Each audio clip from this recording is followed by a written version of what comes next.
राधे राधे। मेरा नाम है निकिता शर्मा और आप सभी का स्वागत है श्रीमद् भागवत गीता की इस श्रृंखला में।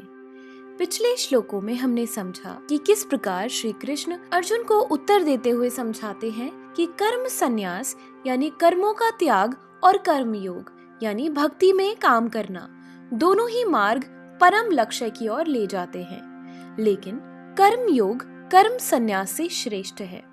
चलिए आज बढ़ते हैं अगले श्लोकों की ओर। श्रीमद् भागवत गीता के 5वें अध्याय के 3 श्लोक में कहा गया है, ये स नित्य सन्यासी यो न द्वेष्टि न कांडक्षति निर्द्वंद्वो ही महाबाहो सुखम बंधात प्रमुच्यते। अर्थात जो पुरुष न तो कर्म फलों से घृणा करता है और न कर्म फल की इच्छा करता है, वह नित्य सन्यासी जाना जाता है। हे महाबाहु अर्जुन, ऐसा मनुष्य समस्त द्वंद्वों से रहित होकर भव बंधन को पार कर पूर्णतया मुक्त हो जाता है। पूर्णतया कृष्ण भावना भावित पुरुष नित्य सन्यासी है, क्योंकि वह अपने कर्म फल से न तो घृणा करता है न ही उसकी आकांक्षा करता है। ऐसा सन्यासी भगवान की दिव्य प्रेमा भक्ति के परायण होकर पूर्ण ज्ञानी होता है, क्योंकि वह कृष्ण के साथ अपनी स्वाभाविक स्थिति को जानता है। वह भली भांति जानता रहता है कि कृष्ण पूर्ण अंशी हैं और वह स्वयं अंश मात्र है। ऐसा ज्ञान पूर्ण होता है क्योंकि यह गुणात्मक तथा सकारात्मक रूप से सही है। कृष्ण तादात्म्य की भावना भ्रांत है, क्योंकि अंश अंशी के तुल्य नहीं हो सकता। यह ज्ञान की एकता गुणों की है, न कि गुणों की मात्रा की।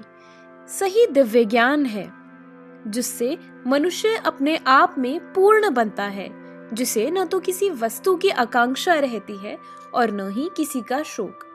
उसके मन में किसी प्रकार का छल कपट नहीं रहता, क्योंकि वह जो कुछ भी करता है कृष्ण के लिए करता है। इस प्रकार छल कपट से रहित होकर वह इस भौतिक जगत से भी मुक्त हो जाता है। 4 श्लोक में कहा गया है, सांख्य योगो पृथक बालः प्रवदन्ति न पंडितः एकमप्यास्थितः सम्युभयोर्विन्दते फलम। अर्थात अज्ञानी ही भक्ति यानी कर्म योग को भौतिक जगत के विश्लेषात्मक अध्ययन यानी सांख्य से भिन्न कहते हैं।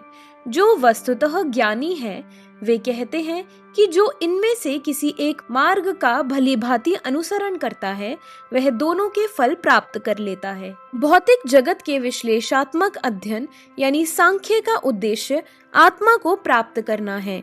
भौतिक जगत की आत्मा विष्णु या परमात्मा है। भगवान की भक्ति का अर्थ परमात्मा की सेवा है। एक विधि से वृक्ष की जड़ खोजी जाती है और दूसरी विधि से उसको सींचा जाता है।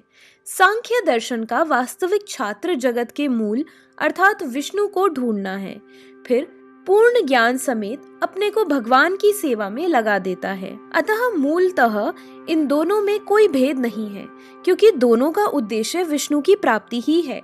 जो लोग चरम उद्देश्य को नहीं जानते हैं वे ही कहते हैं कि सांख्य और कर्म योग एक नहीं है, किंतु जो विद्वान है वह जानता है कि इन दोनों भिन्न विधियों का उद्देश्य एक है। 5वें श्लोक में कहा गया है, यत् सांख्ये प्राप्यते स्थानम तद्योगैरपि गम्यते एकम सांख्यम च योगम च यः पश्यति स पश्यति।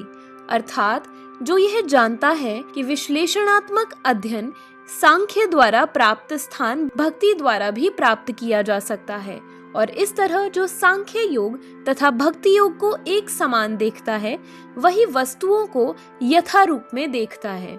दार्शनिक शोध यानी सांख्य का वास्तविक उद्देश्य जीवन के चरम लक्ष्य की खोज है।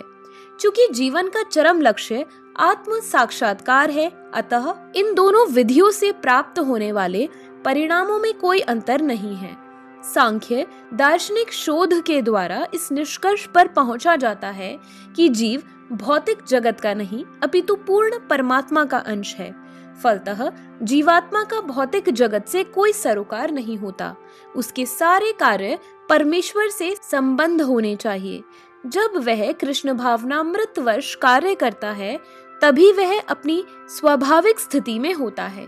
सांख्य विधि में मनुष्य को पदार्थ से विरक्त होना पड़ता है और भक्ति योग में उसे कृष्ण भावना भावित कर्म से आसक्त होना होता है।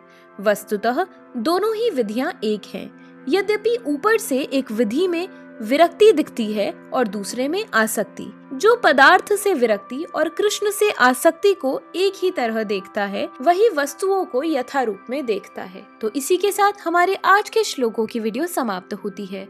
अगर आप सभी लोग श्रीमद् भागवत गीता की इस श्रृंखला में हमारे साथ हैं, तो हमें अपने विचार कमेंट सेक्शन में जरूर बताएं और इस वीडियो को अपने परिवारजनों और मित्रगणों के साथ जरूर शेयर करें, ताकि उनके जीवन में भी इस अद्भुत ज्ञान से कोई बदलाव हो सके।